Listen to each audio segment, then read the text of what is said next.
Okay, तो hello student, तो start करते हैं आज की वीडियो। तो आज हम जो स्फेरिकल मिरर है उसी में थोड़ा आगे का टॉपिक पढ़ेंगे।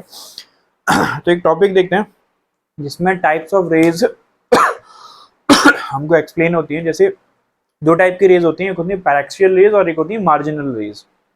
इसको मैं एक्सप्लेन करके अभी बता भी दूंगा। पैरेक्सियल रेज, ठीक है, जो रेज प्रिंसिपल एक्सिस के बहुत पास होती हैं उनको हम बोलते हैं paraxial rays, close to principal axis. ठीक है। अब मार्जिनल रेज क्या होती हैं? तो मार्जिनल रेज वो होती हैं जो प्रिंसिपल एक्सिस से दूर होती हैं, ठीक है, अवे फ्रॉम प्रिंसिपल एक्सिस। ठीक है, तो मतलब प्रिंसिपल एक्सिस कोई है, अगर उसके पास है तो पैरेक्सियल रेज, उससे दूर है तो मार्जिनल रेज।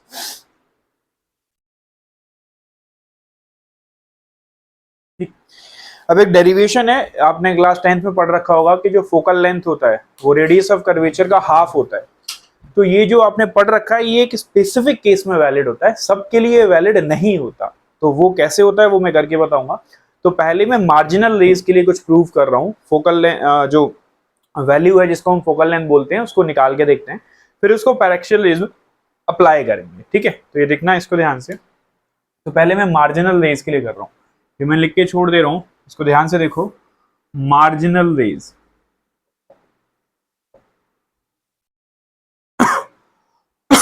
तो देखो भाई, ये हमने फिगर ले लिया।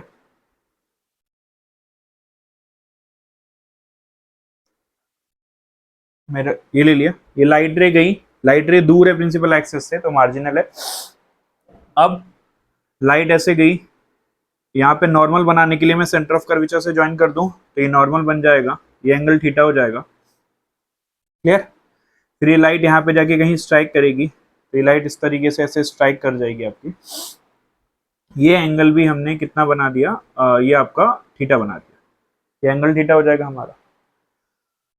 इसका कुछ नाम रख देता हूं मैं, जैसे इसका नाम रख दिया बी हमने और इसका नाम रख दिया हमने ए।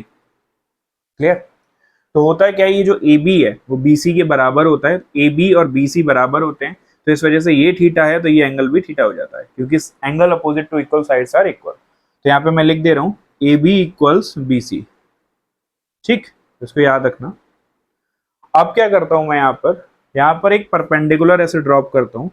तो यहाँ पर मैंने एक परपेंडिकुलर ड्रॉप किया ऐसे, ये थीटा, और ये याद रखना A B equal to B C. तो अब मुझे ए सी की वैल्यू निकालनी है, ए सी।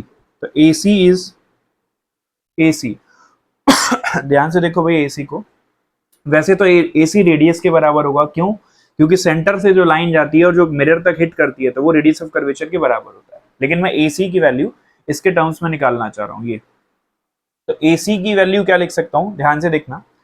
ये बी सी है, ये 90 डिग्री है, ये बी सी है, ये थीटा है। तो ये वाली साइड कितनी हो जाएगी, बी सी कॉस थीटा। ये बी सी है, ये 90 डिग्री है, तो ये बी सी कॉस थीटा हो जाएगी। दूसरा, ये ए बी है, ये 90 डिग्री है, ये थीटा है, तो ये वाली साइड कितनी हो जाएगी, ए बी कॉस थीटा। तो ए सी कितना है, B C cos theta plus A B cos theta. तो A C is B C cos theta plus A B cos theta. अब हम पहले ही लिख चुके हैं ए बी बी सी के बराबर है, तो A C can be written as, A B को भी मैं बी सी लिख देता हूं, तो this is B C cos theta plus B C cos theta. तो B C cos theta plus B C cos theta is 2 B C cos theta, 2 B C cos theta. तो इससे B C कितना आ गया हमारे पास, तो B C comes out to be A C upon 2 cos theta. अब AC क्या है, AC मैंने आपको पहले ही बताया था, सेंटर से जो लाइन मिरर तक जाती है वो रेडियस होती है। तो यानी इसको लिख सकता हूं मैं radius of curvature R upon 2 cos theta. अच्छा, एक चीज और समझ लो यहाँ पर जो बहुत इंपॉर्टेंट है, हमने मिरर में पढ़ रखा है कि जो लाइन पैरेलल होती है वो प्रिंसिपल एक्सिस को हिट, फोकस को हिट करती है। लेकिन यहाँ पर ये जो वो पैरेक्सियल रेज नहीं है, यहाँ पर लाइट है वो दूर से आ रही है। तो जब लाइट दूर से आती है तो जरूरी नहीं है कि वो फोकस को हिट करे, यानी प्रिंसिपल एक्सिस से दूर होती है लाइट तो जरूरी नहीं है वो फोकस को हिट करे। तो बी जो पॉइंट है वो आपका फोकस नहीं है, बी कोई भी पॉइंट हो सकता है। लेकिन जब हम मार्जिनल रेज पढ़ेंगे जिसमें ये जो लाइट रे है वो प्रिंसिपल एक्सिस के पास आ जाएंगी, तब जो बी है वो फोकस का रोल प्ले कर रहा है। अभी बी फोकस नहीं है, तो बी इज नॉट फोकस, इसको याद रखना। फोकस, बी हमारा इस वक्त फोकस नहीं है। ये हमारा पॉइंट पी है, तो ये पॉइंट पी हो गया। अब मुझे ये पीवी डिस्टेंस कैलकुलेट करना है। कौन सा डिस्टेंस? पीवी। तो पीवी इज, ठीक है, पीवी को वैसे हम फोकस बोल देते हैं, बट हम पीवी को अगर देखें, पैरेलल लाइंस यहाँ पे हिट कर सकती हैं, हम इसको बोल सकते हैं बी पॉइंट को फोकस, बट एक्चुअल में ये फोकस नहीं है। ठीक, तो इसको हमने देखा पीबी, तो PB is what? PC minus BC. What is PC?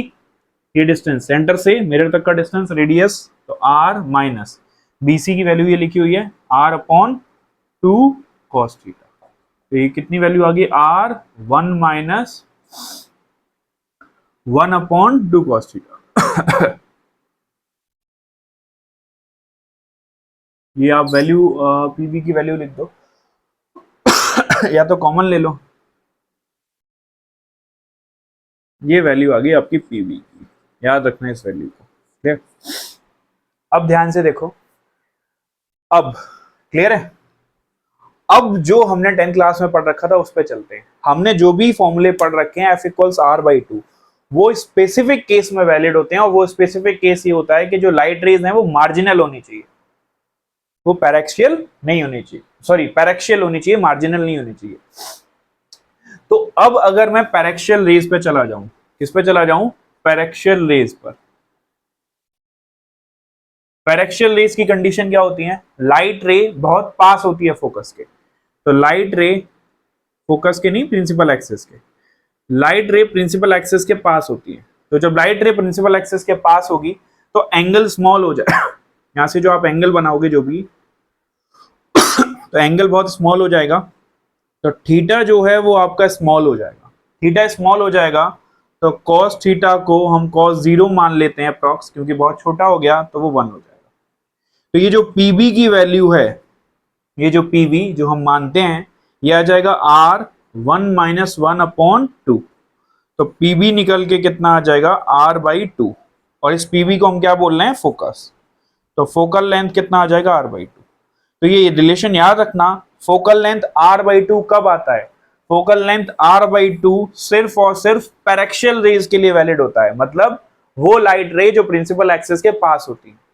अगर लाइट रे प्रिंसिपल एक्सिस से दूर होंगी तो ये वाला रिलेशन वैलिड होगा, और अगर लाइट रे फोकस के लिए ऐसे निकालेंगे, और अगर लाइट रे प्रिंसिपल एक्सिस के पास होंगी तो ये रिलेशन। ठीक है, बहुत ही कम ऐसे क्वेश्चन आते हैं, बट कंपटीशन में ऐसे क्वेश्चन आ सकते हैं और आते भी हैं, जिसमें वो आपके मार्जिनल रेज की बात करते हैं। अगर वो ये नहीं दे रहे कि कौन सी टाइप की रेज हैं, तो आपको हर बार बाय डिफॉल्ट यही रे माननी है, पैरेक्शियल रेज माननी है, यानी हर बार फोकल लेंथ को r बाई 2 ही कंसिडर करना है। तो भाई नेक्स्ट देखते हैं मिरर फॉर्मूला।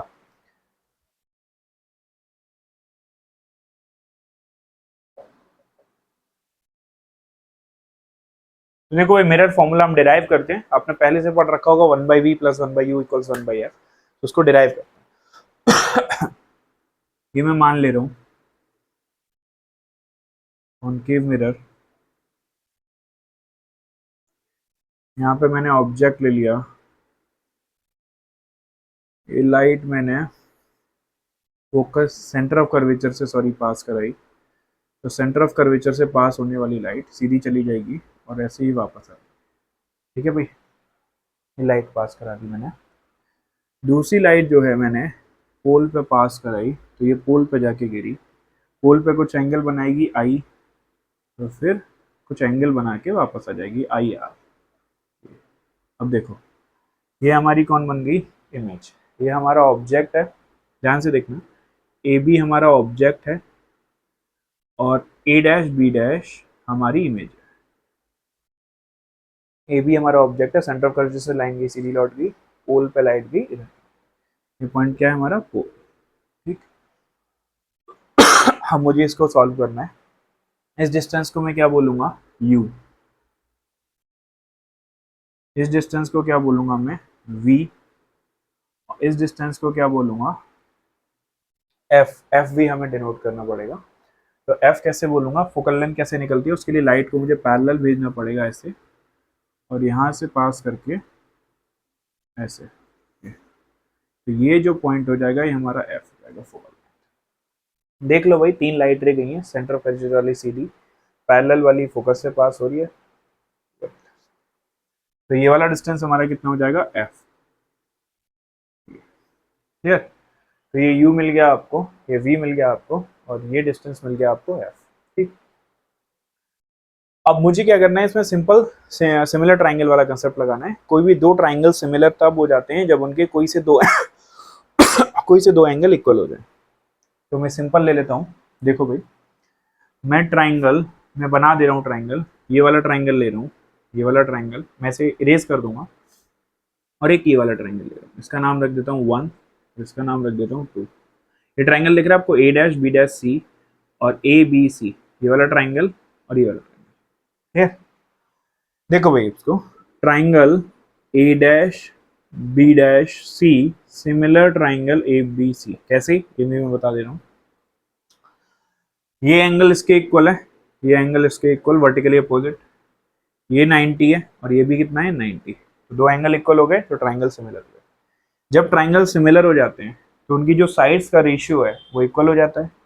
तो triangle A dash B dash C dash is similar to A B C, so A dash B dash upon A B is equal to B dash C upon B C, ये लिख सकता हूं मैं। Clear? तो ये मैंने लिख दिया यहाँ से। चाहो तो मैं इसको थोड़ा और एलेबोरेट कर दूं, ए डैश बी डैश को मैं यही लिखा रहने देता हूँ, A dash B dash upon A B equals, B dash C को क्या लिख सकता हूँ, what is B dash C, B dash C, देखो ये रहा B dash C, it can be written as P C minus P B dash, ये रहा B dash C, this whole minus this, so it can be written as PC minus PB dash। Clear? A और BC को क्या लिख सकता हूं मैं, BC, BC can be written as PB minus PC, BC can be written as PB minus PC, PB minus PC। ये मैंने equation number 1 लिख के छोड़ दिया। क्लियर? तो ये मैंने दो ट्राइंगल सिमिलर कर लिए, 1 और 2, पक्का। अब मैं इनको इरेज कर दे रहा हूँ 1 और 2 को, इसको हटा दो, भूल जाओ। अब मैं दो ट्राइंगल फिर से ले रहा हूँ, अब ध्यान से देखना कौन से दो ट्राइंगल ले रहा हूँ मैं। अब एक तो मैंने इक्वेशन ये बना के छोड़ दी, इसको याद रखना। अब ट्राइंगल देखो फिर से, नीचे वाला triangle A dash B dash P और ऊपर वाला ट्राइंगल ए बी पी, इसका नाम लिख दे रहा हूँ A dash B dash P, ये ट्राइंगल नंबर 3 और ये ट्राइंगल नंबर ऊपर वाला 4। तो 3 और 4 को सिमिलर कर दो। कौन से triangle, triangle A dash B dash P similar triangle A B P. Reason बता दे रहा हूं, इधर देखो, ए डैश बी डैश, ये एंगल 90 डिग्री का, यहाँ पर ये एंगल 90 डिग्री का, ये आई है और ये आर है। Angle of incidence angle of reflection के क्या होते हैं, बराबर होते हैं। ये भी सिमिलर हो गए, ये वाला ट्राइंगल और ये वाला ट्राइंगल। अब इसको देखो, can be written as A dash B dash upon A B equals B dash P upon B P. अब ए डैश बी डैश को क्या लिखें भाई, ए डैश बी डैश को ए डैश बी डैश ही लिखा छोड़ देते हैं। राइट साइड को, चलो राइट साइड भी वैसे हमें पता है, B dash P, right side कितनी है, बी डैश पी, चलो इसको भी ऐसा ही लिखा छोड़ देते हैं। इसको मैं यहीं पर इसी को इक्वेशन 2 बोल दे रहा हूँ। ठीक है, इसको मैंने इक्वेशन 1 बोला था और इसको मैं इक्वेशन 2 बोल दे रहा हूँ। ये इक्वेशन 1 और ये इक्वेशन 2। अब दोनों इक्वेशन की लेफ्ट साइड को देखो, A dash B dash upon A B और यहाँ पर भी A dash B dash upon A B, तो दोनों इक्वेशन की लेफ्ट साइड इक्वल है, तो दोनों इक्वेशन की ऑटोमेटिकली राइट साइड भी इक्वल हो जाएंगी। तो फ्रॉम इक्वेशन 1 एंड 2, देखो इधर मैं कर रहा हूं, फ्रॉम इक्वेशन 1 एंड 2, इक्वेशन 1 और 2 से क्या लिख सकता हूं मैं, उसको लिखो भाई, ये जो वैल्यू लिखी हुई है P C minus P B dash upon P B minus P C, ये मैंने लिख दिया, is equal to B dash P upon B P, ये आ जाएगा। ठीक है, अब मैं इनकी वैल्यू लिख रहा हूं, ध्यान से देखना, ये जितने भी टर्म है उनकी वैल्यू लिख रहा हूं। अब देखो यहाँ पर मैं वैल्यू लिख रहा हूँ सबकी। पी सी कहाँ पर है, ये पी है और ये सी है। सेंटर ऑफ कर्वेचर से इसके डिस्टेंस को हम क्या बोलते हैं, आर। तो पी सी को कितना लिख दूंगा मैं, माइनस आर। माइनस आर क्यों, क्योंकि इसके आगे जो होगा वो पॉजिटिव होगा और इसके पीछे जो होगा वो नेगेटिव। तो P C is minus R. P C मिल गया मुझको। अब P B dash, P B dash कहाँ है, ये लिखा हुआ है P और ये लिखा हुआ है B डैश। तो पी बी डैश ये किसके बराबर है, V के, और V में भी किसके बराबर, माइनस V के। Third is PB। तो PB कहाँ से मिलेगा, PB, PB। तो PB U के बराबर है, P और B U के बराबर है। तो PB will be written as minus U। अब देखो इधर आ गया PC। PC तो हम लिख ही चुके हैं। ये बी डैश पी और P dash B, P B dash एक ही तो बात है। तो ये पी बी डैश ही लिखा हुआ है, बस उल्टा ए बी को बी ए लिख दो, एक ही बात है। तो ये पी बी डैश लिखा हुआ है और ये पी बी लिखा हुआ है। तो ये तो वैल्यू हमें पता ही है, लिख चुके हैं हमने। अब मैं इनकी वैल्यू डाल रहा हूँ। पी सी की वैल्यू डालो minus R, P B dash की वैल्यू डालो माइनस वी, तो minus of minus V. P V की वैल्यू डालो माइनस यू, पी सी की वैल्यू डालो minus of minus R, equals. ये बी डैश पी मतलब पी बी डैश कितना है, माइनस वी, और बीपी मतलब P B that is minus U. Minus से माइनस उड़ गया, minus R plus V upon minus U plus are is equal to V by U. ठीक है, यहां तक हो गया ये। अब मैं इसको थोड़ा और सॉल्व करता हूं, क्रॉस मल्टीप्लाई कर दो। Minus U R plus U V minus U V plus V R. Clear, U V को इधर ले आओ। 2uv equals U R plus V R. इस पूरी इक्वेशन को मैं डिवाइड कर दूं यू वी आर से, पूरी इक्वेशन को डिवाइड करो। 2uv divided by U V R, U R divided by U V R, ठीक है, plus V R divided by U V R. U V से यू वी उड़ गया, यू आर से यू आर उड़ गया, वी आर से V R उड़ गया। कितना बचा, तो आपके पास बचा 2 upon R equals 1 upon V plus 1 upon U. अभी हमने पैरेक्शियल लेस के लिए प्रूव किया है कि आर इक्वल्स कितना होता है, 2f होता है। तो 2 बाई आर ये कितना हो जाएगा आपका, इसको क्या लिखोगे भाई, 2 upon 2f equals 1 by V plus 1 by U. 2 से 2 गया, तो 1 upon F equals 1 by V plus 1 by. इसको याद रखना इंपॉर्टेंट है, तो आपको बार बार ये निकालना पड़ा करेगा इसमें इमेज। इसका मैं डायरेक्ट आपको फॉर्मूला बताऊं कि डायरेक्ट अगर आप फॉर्मूला यूज करना चाहते हो, वी ज़्यादातर हमसे वी पूछा जाता है, तो मैं इसको डायरेक्ट सॉल्व करूं तो v equals U F upon you minus F. एक तो फॉर्मूला ये है जिससे आप सॉल्व करते होगे 10th क्लास में, लेकिन आगे मैं मिरर के लिए ये फॉर्मूला यूज किया करूंगा क्योंकि इसमें रेसिप्रोकल होता है, टाइम थोड़ा ज्यादा लगता है, तो हम इसको डायरेक्ट यूज किया करेंगे, तो उसको याद रखना, ठीक है भाई। तो देखो अब हमको पढ़ना है मैग्निफिकेशन, और मैग्निफिकेशन में भी कौन सा मैग्निफिकेशन, तो हमें पहले पढ़ते हैं literal magnification.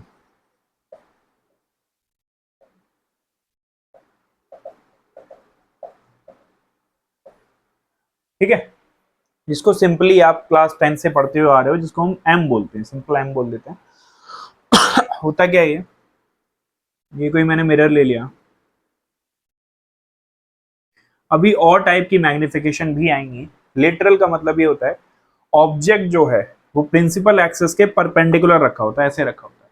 When the object is placed perpendicular to the principal axis, यानी जब ऑब्जेक्ट ऐसे रखा होगा, ये मान लो ऑब्जेक्ट है और ये हमारी कोई इमेज बन रही है, ठीक है। हाइट ऑफ ऑब्जेक्ट को हम HO बोल देते हैं और हाइट ऑफ इमेज को हम HI बोल देते हैं। क्लियर, ये बोल सकते हैं। तो अगर इसमें मैग्निफिकेशन में निकालना चाह रहा हूँ तो लिटरल मैग्निफिकेशन जो m होती है, it is defined as height of image upon height of object. Clear, तो ये निकल के आती है that is equal to minus we upon U. इसको याद रखना बहुत इंपॉर्टेंट है ये इस तरीके से, ठीक। तो magnification is equal to height of image upon height of object. Sign convention आपको पहले से पता है, अपवर्ड डायरेक्शन को पॉजिटिव लेते हैं और डाउनवर्ड डायरेक्शन को नेगेटिव लेते हैं। लेटरल का मतलब सिंपल इतना था कि ऑब्जेक्ट जो होगा वो ऐसा लेटा हुआ नहीं होगा, ऑब्जेक्ट ऐसे खड़ा हुआ होगा, ठीक है। Object is perpendicular to the principal axis, ठीक। अब ये जो मैग्निफिकेशन है आपको और भी चीजों के बारे में आइडिया देता है।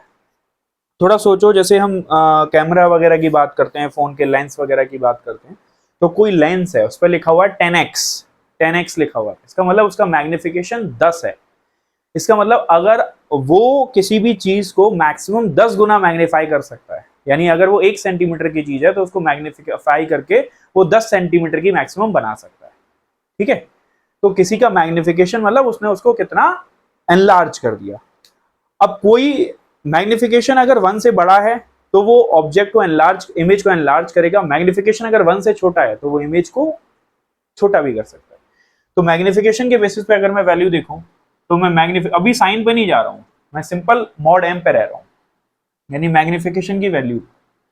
अगर किसी का मॉड एम 1 से छोटा है तो इसका मतलब height of image, height of object से क्या है, छोटी है, क्योंकि उसका मैग्निफिकेशन 1 से छोटा है तो इमेज बनेगी वो हमेशा छोटी बनेगी।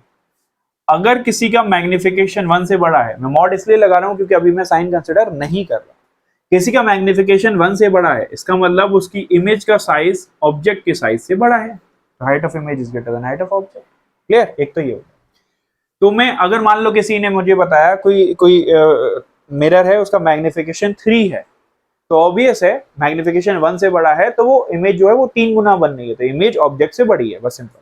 किसी का मैग्निफिकेशन हाफ है, 1 से छोटा हो गया तो इमेज ऑब्जेक्ट से छोटा बन रही है, कम बन रही है, ठीक। दूसरी चीज, ये जो m है, अब इसका साइन भी डिपेंड करता है। अगर m पॉजिटिव आएगा और m नेगेटिव आएगा, m पॉजिटिव है और m नेगेटिव।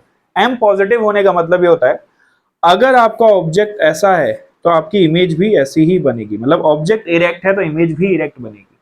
यहां मैं साइज से नहीं बता रहा कि बड़ी बनेगी छोटी बनेगी, मैं सिर्फ ये बता रहा हूं ओरिएंटेशन। ऑब्जेक्ट इरेक्ट है तो इमेज भी इरेक्ट ही बनेगी। अगर m नेगेटिव आ गया तो इसका मतलब ये होता है कि ऑब्जेक्ट अगर इरेक्ट है बट इमेज इन्वर्टेड बनेगी। क्लियर।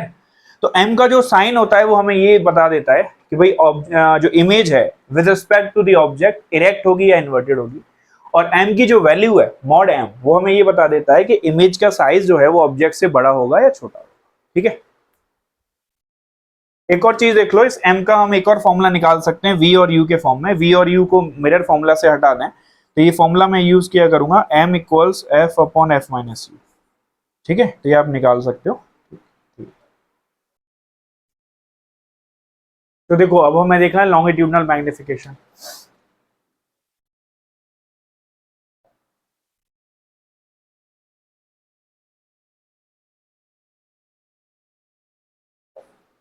लिटरल मैग्निफिकेशन को हम सिंपल m से डिनोट करते थे, लॉन्गिट्यूडनल को हम ml से डिनोट करते थे।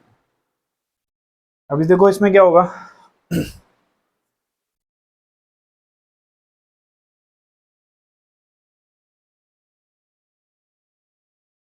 इसमें क्या होगा, जो ऑब्जेक्ट होगा, पिछली बार ऑब्जेक्ट प्रिंसिपल एक्सिस के परपेंडिकुलर था, इस बार object will be parallel to the principal axis, मतलब ऐसे लाई करेगा, object will lie on the principal axis.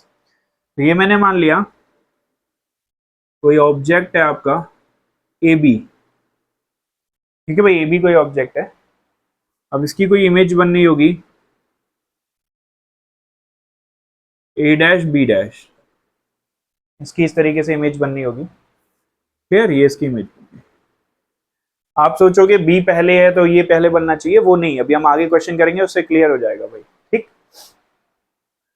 तो ये अगर हमारा u1 हो गया तो ये हमारा u2 कहलाएगा, ये हमारा v1 कहलाएगा और ये हमारा v2 कहलाएगा।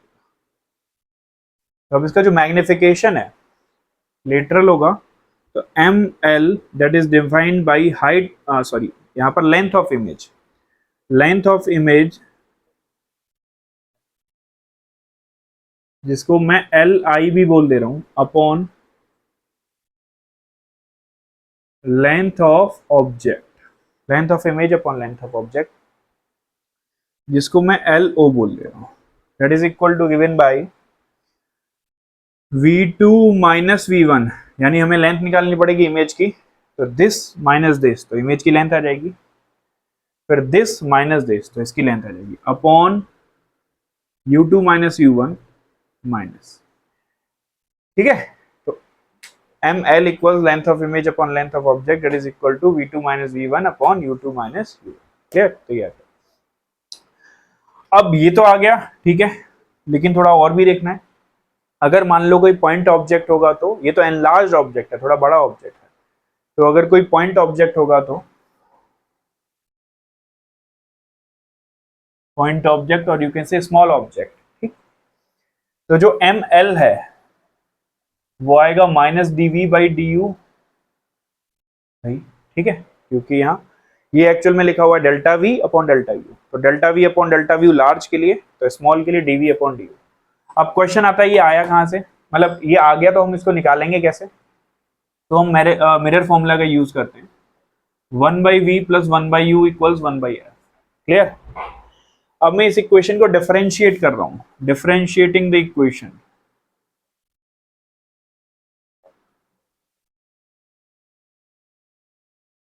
तो 1 अपॉन वी का डिफरेंशिएशन हो जाएगा minus 1 upon V square D V, 1 upon you का हो जाएगा minus 1 upon you square D U, और फोकल लेंथ मिरर का क्या रहता है, कांस्टेंट, तो कांस्टेंट का डिफरेंशिएशन होता है 0, क्लियर। तो इससे आपका आ जाएगा dv upon V square equals minus D U upon you square, तो dv upon D U will come out to be minus v upon you का होल स्क्वायर। अब ध्यान से देखो इसको, v अपॉन यू ये हम पहले ही देख चुके हैं, v अपॉन यू कितना होता है, m जो हमने अभी इससे जस्ट पहले पढ़ा था वो तो m होता था माइनस v अपॉन यू, याद है, m equals minus v upon u. लेकिन अगर मैं माइनस वी अपॉन यू का स्क्वायर करूंगा तो भी वो v square upon you square आ जाएगा, तो मैं इसको क्या लिख सकता हूँ, d v upon D u को क्या लिख सकता हूँ, माइनस एम स्क्वायर। ये एम कौन सा है, ये एम है लिटरल वाला, clear. Minus we upon u होता था, माइनस वी अपॉन यू का स्क्वायर करोगे तो ये आ जाएगा ये। इसको मैं अप्लाई कर देता हूं, इसका मतलब जो एम एल है वो minus D V by D U के बराबर है, जो कि कितना निकल के आ जाएगा, माइनस एम स्क्वायर। फर्दर अगर इसको और लिखना चाहूं तो M L is height length of image upon length of object that is equal to minus square, तो लेंथ ऑफ इमेज मुझे कितना मिल जाएगा, minus M square into length of object, clear भाई, याद रहेगा। तो देखो अब हमको देखनी है एरियल मैग्निफिकेशन और you can say superficial magnification also. Aerial magnification, superficial magnification generally 2D objects के लिए देखी जाएगी। तो मान लो हमारे पास कोई एक ऑब्जेक्ट है, एक रेक्टेंगल है 2D, लेंथ है ब्रेथ बी, इसकी कोई इमेज क्रिएट हुई, लार्ज हो गई थोड़ा, तो एम ए इसकी ए लेंथ है वो मैग्नीफाई होके एम ए हो गई क्योंकि एम मैग्निफिकेशन है, और बी लेंथ है वो मैग्नीफाई होके एम बी हो गई, ठीक है। तो अब अगर मैं superficial magnification M S denote करूं तो this is known as area of image upon area of object. Area of image कितना कहलाएगा भाई, M A into M B, area of object कितना होगा, ए इंटू बी, ये कितना आ गया, एम स्क्वायर। ये एम क्या है, ये एम वही है सबसे पहला magnification, that is lateral magnification. तो सिंपल सुपरफिशियल मैग्निफिकेशन कितना आ गया आपको समझ में, area of image upon area of object that is equal to M square, ठीक है। तो इसको याद रखना प्लीज, ठीक है। तो थ्योरी हमने काफी पढ़ ली, अब क्वेश्चंस करते हैं इसके। तो चलो भाई देखो, एक सिंपल से क्वेश्चन से शुरुआत करते हैं, बिल्कुल सिंपल क्वेश्चन ले लेते हैं। An object of size 5 centimetre, object का साइज 5 सेंटीमीटर दे रखा है, is placed at 15 centimetre from a concave mirror of focal length 10 centimetre. एक कॉनकेव मिरर है, उसकी फोकल लेंथ 10 सेंटीमीटर पे, ऑब्जेक्ट 15 सेंटीमीटर पे रखा हुआ है। Find position, nature and size of the image. Figure बनाने का ट्राई करता हूँ मैं। ये मैंने बना लिया कॉनकेव मिरर, ये इसकी फोकल लेंथ होगी, ये इसका सेंटर ऑफ कर्वेचर होगा। फोकल लेंथ कितनी गिवन है भाई, 10 सेंटीमीटर, तो फोकल लेंथ 10 सेंटीमीटर गिवन है। ऑब्जेक्ट कहाँ रखा हुआ है, 15 पर, तो यानी यहाँ कहीं ऑब्जेक्ट रखा होगा, ये ऑब्जेक्ट रखा है हमारा, ठीक, 15 पर। सारे डिस्टेंस कहाँ से मेजर होते हैं? P से। लाइट भेजो, कौन सी लाइट? Incident light. ध्यान से देखो, इंसिडेंट लाइट इधर जाएगी तो मेजरमेंट P से स्टार्ट होगा। तो इंसिडेंट लाइट में जा रही है तो इसके आगे जो भी होगा वो पॉजिटिव, इसके पीछे जो भी होगा वो नेगेटिव, ऊपर जो भी होगा वो पॉजिटिव, नीचे जो भी होगा वो नेगेटिव। क्लियर? तो अब हमें क्या क्या पता है बता दो। U हमको कितना मिल गया? ऑब्जेक्ट का डिस्टेंस पोल से 15 सेंटीमीटर। F हमको कितना मिल गया? -10 सेंटीमीटर। V हमको निकालना है। फिर से बता रहा हूँ, B के साइन को कंसिडर मत करना क्योंकि V अननोन है। अभी मिरर फॉर्मूला लगा दो, मैंने आपको डायरेक्ट बताया था कि मैं डायरेक्ट लगा दे करूंगा UF upon U minus F. ठीक है, मिरर फॉर्मूला लगा दिया मैंने। -15 इंटू -10 अपॉन -15 प्लस 10, 150 अपॉन कितना आ जाएगा ये? -5। तो V कितना आ गया? -30। ठीक है भाई, -30 सेंटीमीटर। ये आ गया आपका ये। तो अब मैं रे डायग्राम से भी ड्रॉ भी कर दूंगा, इमेज की पोजीशन आ गई। अब देखो मैं इसको ड्रॉ करके बताता हूँ, हटा दे रहा हूँ। लाइट ऐसे जाएगी, फिर ये कहाँ से जाएगी? फोकस से। तो ये फोकस से चलेगी और फोकस वाली लाइट कहाँ जाती है? ऐसे। तो देखो ये बन रही है इमेज। क्लियर? तो इमेज ऐसी बन रही है। तो हमने बता दिया कि इमेज 30 सेंटीमीटर पे बनेगी। तो कितने डिस्टेंस पे बनी है? यहाँ से 30 सेंटीमीटर पर। इमेज रियल बनी है, तो रियल इमेज है हमारी। और इमेज का साइज कितना है वो निकाल लेंगे। इमेज इतनी बनी है और रियल साइज निकलेगा मैग्निफिकेशन से। m equals height of image upon height of object equals -v upon u। Height of image, फिर से देखो, हाइट ऑफ इमेज अननोन है। आप सोच रहे होगे हाइट ऑफ इमेज नीचे लग रही है तो मैं माइनस लगा दूं। जो चीज अननोन होती है कभी भी उसके साइन को कंसिडर मत करो। आपको उसकी वैल्यू नहीं पता तो उसके साइन को भी मत मानो। ठीक है, तो हाइट ऑफ इमेज रखा। हाइट ऑफ ऑब्जेक्ट कितना गिवन था? 5 सेंटीमीटर। तो ये कितना गिवन था भाई? 5 सेंटीमीटर। तो ये कितना हो गया तुम्हारा? 5 माइनस v कितना है तुम्हारा? -30। u कितना है तुम्हारा? -15। माइनस से माइनस गया 2। तो हाइट ऑफ इमेज कितना आ गया? -10 सेंटीमीटर। तो इमेज, अब देखो खुद साइन आ गया। माइनस क्या इंडिकेट कर रहा है? कि इमेज नीचे की तरफ बनेगी, इन्वर्टेड बनेगी। तो इन्वर्टेड आ गई। और 10 साइज कितना होगा? 10। क्लियर? देखो भाई ये वाला क्वेश्चन देखो। The focal length of a concave mirror is 30 centimetre. Concave mirror है, फोकल लेंथ 30 सेंटीमीटर है। ठीक। Find the position of the object. Position of object बताना है हमको, यानी यू बताना है। ठीक। In front of the mirror show that the image is 3 times the size of the object. Image जो है वो ऑब्जेक्ट की साइज की 3 गुना है। ठीक। अब इमेज जो है वो ऑब्जेक्ट की साइज की 3 गुना है। आप ऐसे मान लो ये ऑब्जेक्ट है और ये इसकी इमेज बन रही है 3 गुना। अब इमेज 3 गुना है, लेकिन उन्होंने ये नहीं दे रखा है कि कैसी है। देखो ये इरेक्ट है तो ये इसका 3 गुना हो सकता है। ठीक है, तो इस केस में मैग्निफिकेशन क्या होगा? +3, क्योंकि 3 गुना है। लेकिन अगर ये ऑब्जेक्ट है तो इसकी इमेज उल्टी भी हो सकती है, ऐसे नीचे। लेकिन अगर इमेज उल्टी हो गई, साइज तो 3 गुना है लेकिन इमेज उल्टी हो गई, तो मैग्निफिकेशन कितना होगा? -3। तो हमको यहाँ पर दोनों केसेस लेने पड़ेंगे, +3 और -3। तो मैं क्या करता हूँ, दोनों केस ले लेता हूँ। पहले मैं ले रहा हूँ m इक्वल्स +3। एंड में फिगर बना के भी दिखा दूंगा। और मुझे u निकालना है। कुछ वैल्यूज मुझे पता है, जो मुझे पता थी। फोकल लेंथ कितना है? कॉनकेव मिरर है -30 सेंटीमीटर। और m कितना ले रखा है मैंने? +3। फोकल लेंथ -30 सेंटीमीटर है और इमेज का जो साइज है वो 3 गुना है। ठीक। और हमें निकालना क्या है? u निकालना है। तो मैं मैग्निफिकेशन का फॉर्मूला डालता हूं। m इक्वल्स क्या होता है? -v upon u।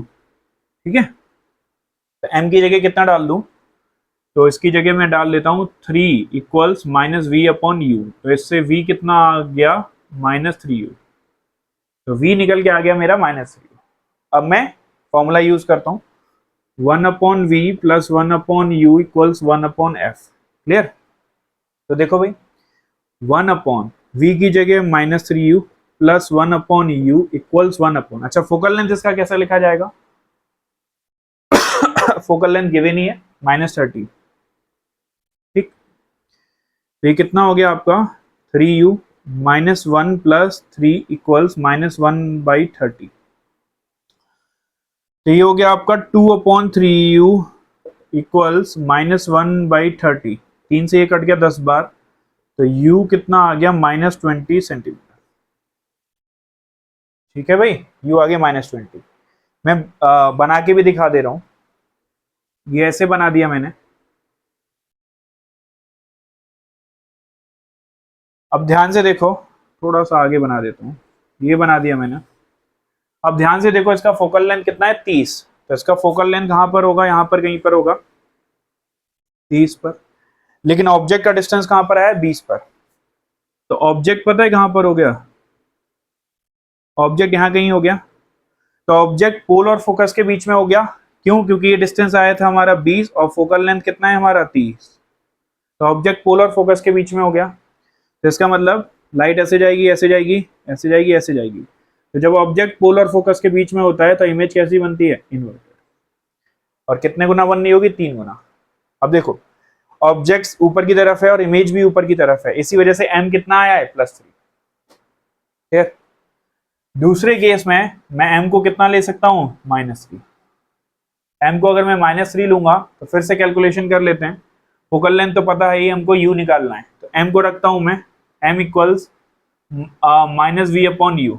m को कितना रखा, -3, -3 इक्वल्स -v/u। इससे मुझे v कितना मिल गया, माइनस से माइनस गया 3u।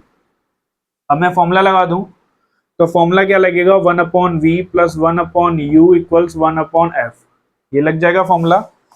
तो 1/3u + 1/u इक्वल्स -1/30, क्योंकि फोकल लेंथ 30 है। ठीक है भाई, तो ये एलसीएम ले लो, 3u, 1 + 3 इक्वल्स -1/30, 4/3u इक्वल्स -1/30। तो u सॉल्व होके कितना आ गया, -40 सेंटीमीटर। तो u आ गया आपका -40। अब इसको बना के दिखा दे रहा हूँ, ये ऐसे बनाया। अब फोकल लेंथ कितने पर था, 30 पर, तो और तो सेंटर ऑफ कर्वेचर कितने पर होगा, 60 पर। फोकल लेंथ 30 पर, सेंटर ऑफ कर्वेचर 60 पर। ऑब्जेक्ट का डिस्टेंस कितना है, 40, तो यानी फोकल लेंथ और सेंटर ऑफ कर्वेचर के बीच में होगा। लाइट ऐसे जाएगी, ऐसे जाएगी, ऐसे जाएगी, ऐसे जाएगी। तो देखो 3 गुना बनना है, इमेज ऑब्जेक्ट का 3 गुना बनेगा। और सिंस ऑब्जेक्ट ऊपर है, इमेज नीचे बनना है, इस वजह से m क्या था, -3। ठीक है भाई, ठीक है। तो देखो भाई, ये वाला क्वेश्चन देखो। A thin rod of length f/3 is placed along the principal axis of a concave mirror. ये मैं एक कॉन्केव मिरर बना लेता हूँ, ये मैंने कॉन्केव मिरर बना लिया। ये प्रिंसिपल एक्सिस बना ली इसकी। इस पर एक is placed along the principal axis, यानी ये जो रॉड है वो एक्सिस रखी हुई है, प्रिंसिपल एक्सिस पे रखी हुई है, उसके परपेंडिकुलर नहीं है, ऐसे रखी हुई है। ठीक। Concave mirror of focal length f such that its image which is real and elongated just touches the rod। ठीक है, तो वो जस्ट रॉड को टच कर रही है। तो यहाँ पर ये फोकल लेंथ हो गया, यहाँ पर ये सेंटर ऑफ कर्वेचर हो गया। अब ये रॉड इस तरीके से रखी हुई है ताकि इसकी जो इमेज है वो इसी को टच कर रही है। तो अगर ऑब्जेक्ट इमेज को टच कर रहा है, इसका मतलब जहां ऑब्जेक्ट का एक पोजीशन है वहीं इमेज की पोजीशन है। और ऐसा कब होता है, कब ऑब्जेक्ट और इमेज एक ही जगह बनते हैं, जब वो सी पर रखे होते हैं। इसका मतलब रॉड का एक हिस्सा सी पर होगा, ये वाला हिस्सा, ब्लू वाला हिस्सा मान लेता हूं मैं, ये सी पर होगा। तो या तो रॉड ऐसी हो सकती है या फिर रॉड ऐसी हो सकती है। क्लियर, ऐसी एक हिस्सा सी पे होना चाहिए क्योंकि उसकी इमेज ऑब्जेक्ट को टच कर रही है। दूसरी चीज, जो इमेज है वो रियल है और एलोंगेटेड है। एलोंगेटेड है, एलोंगेटेड मतलब बड़ी है। अब सोच के देखो, जब ऑब्जेक्ट एफ और सी के बीच में होता था तो उसकी जो इमेज होती थी वो बड़ी बनती थी, और जब ऑब्जेक्ट सी के बियॉन्ड होता था तो उसकी इमेज छोटी बनती थी। इसका मतलब हमारी रॉड की जो इमेज है वो एलोंगेटेड है, तो हमारी रॉड कहां होनी चाहिए, एफ और सी के बीच में। इसका मतलब हमारी रॉड यहां पर होगी, ऐसे। क्लियर हुआ कि नहीं, तो ऐसे होगी। तो अब मैं अपनी रॉड बना देता हूं, ये मैंने अपनी रॉड बना दी, इसका नाम रख देता हूं ए बी। ये मेरी रॉड बन गई। अब अगर मैं इसकी इमेज बनाऊंगा तो ध्यान से देखो, ए की इमेज यहीं बन जाएगी, सी पर ही बन जाएगी, और बी की इमेज पीछे बनेगी। ये ए की इमेज ए डैश और बी की image B dash. Clear, clear. ये रॉड हमारी और ये इसकी इमेज। रॉड की लेंथ कितनी दे रखी है आपको, f/3। f/3। ये डिस्टेंस कितना है 2f, तो ये डिस्टेंस है हमारा 2f, तो ये डिस्टेंस कितना हो जाएगा 2f माइनस f/3, इसको निकाल लेता हूं मैं, तो 2f minus f/3 is 5f/3। अब देखो ध्यान से, इसमें करते कैसे हैं, मैग्निफिकेशन कैसे निकालते हैं, तो magnification is length of image upon length of object. Length of object तुमको पता है f/3, अब लेंथ ऑफ इमेज कैसे निकालें, सिंपल है, a की इमेज a डैश है तो b की इमेज b डैश है, क्लियर, a की इमेज a डैश है तो b की इमेज b डैश है, तो a कहां पे रखा हुआ है 2f पर, तो a डैश भी कहां रखा होगा, a डैश उसके जस्ट नीचे है, तो a डैश भी कहां पे रखा होगा 2f पर ही रखा होगा, क्लियर। जो b है, b की इमेज b डैश है, तो अब मैं b डैश की इमेज निकाल लूं, ये डिस्टेंस मिल जाएगा मुझे, ये डिस्टेंस मिल जाएगा, तो ये मेरी लेंथ ऑफ इमेज मिल जाएगी, ठीक है। अब b की इमेज निकालनी है मुझको b डैश, तो b की इमेज जो है वो है b डैश, तो b का u कितना है, देखो b का डिस्टेंस पोल से कितना है, तो b के लिए u कितना हो गया -5f/3, फोकल लेंथ कितना हो गया -f, तो मैं v का फॉर्मूला लगा दूं uf upon u minus f, तो v equals -5f/3 into -f upon -5f/3 plus f, इसको थोड़ा सॉल्व करो, 5f²/3 डिवाइडेड बाई, ये आ जाएगा -2f/3, 3 से 3 गया, f से f गया, 5/2f माइनस का, तो माइनस आया है क्योंकि पीछे की तरफ, तो जो b डैश है उसकी इमेज कहां बननी होगी 5/2f, ये, तो अब इमेज की लेंथ निकाल लो, देखो भाई इमेज की लेंथ कैसे निकलेगी, ये डिस्टेंस कितना है 5/2f, ये डिस्टेंस कितना है 2f, तो ये निकल आ जाएगा, तो ये मेरा कैसे निकलेगा दिस माइनस दिस, तो 5/2f माइनस 2f, ये हो जाएगा आपका f/2, तो ये हमारा इमेज का साइज कितना आ गया f/2, ऑब्जेक्ट का साइज कितना था f/3 और इमेज का साइज कितना आ गया, तो magnification is length of image upon length of object, image का साइज कितना आया f/2 और ऑब्जेक्ट का f/3, तो कितना आंसर आ गया 3 फीट, ठीक है। तो आज की वीडियो में इतना ही, बाकी नेक्स्ट क्लास में करेंगे, ओके देन बाय।